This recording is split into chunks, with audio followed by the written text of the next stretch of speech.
Okay, for the next box, what we're going to do is we are going to try to create a brick texture. Okay, so this one you can use a ruler with, but you got to be very careful. I'm going to explain to you. Again, it's important that you listen to the directions just as well as following along. So in another box, it doesn't matter which one. I want you, let's start right in the middle and go from corner to corner and lightly, okay, we don't want this real dark. We're going to start making some lines and pull it down just a little bit. I would say about a quarter of an inch.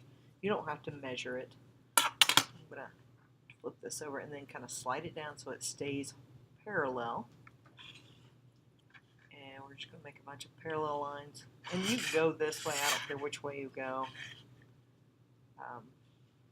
First thing we want to do is get these parallel lines. So we're going to go all the way across.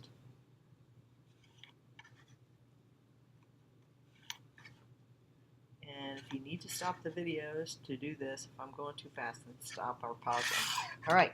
Now, most brick textures, right, the vertical lines that go in between here go in between each one. So I'm just going to sketch these in. You don't need to use the ruler for this. And then, so if one's in the center here, then it's going to be on two sides here. And then every other one should be in about the same line. So I'm going to bring this all the way down. And then this should be about here. All right, or you can go here and then, okay, we're going to go about the same. Just make sure the bricks are about the same width.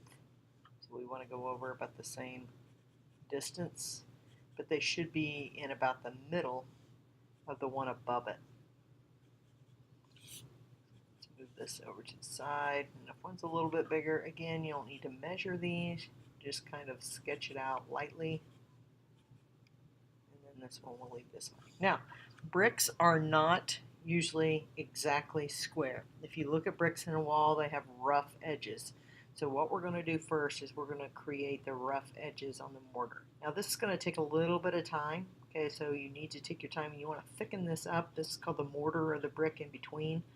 And again, I'm not using a ruler. I'm just doing some kind of a little bit of a scribbly or crooked or jagged edge, not really crooked. And then I'm also kind of curving where these corners meet. Okay, so it thickens up those corners a little bit. So we're going to thicken up this line just by going through and kind of sketching a little bit, but we're not making them super, super thick. So you want these edges, the mortar, to look something like this. All right, then after you do that, you're going to go through again. So pretend I've done all this to make it look like this. And you're going to lightly put a value down. And you can, it really doesn't matter which direction you go on this one. But again, we want it kind of smooth. Okay, we don't want this. This is not what we want. We want it nice and even with our pencil.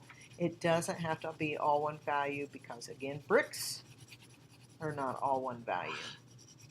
Okay, but we want probably about a 2 or a 3, and then you'll see our mortar will show up over here. And then on top of that, kind of use the side of your pencil here. We're going to do kind of like some cross hatching. Okay, so we're going to darken up the bricks just a little bit in the inside. And what this does is kind of give it a rough feeling. So you need to do this for each one. So yes, it does take some time. So don't be in a hurry. Okay, so what we're looking for is something similar to this. Notice each one individually has some different cross-hatching in there. Notice each mortar taken around. It's not a strict straight line. Notice how it's kind of thickened up around the corner. It's not just straight, right? So that's how you want to try to do your brick.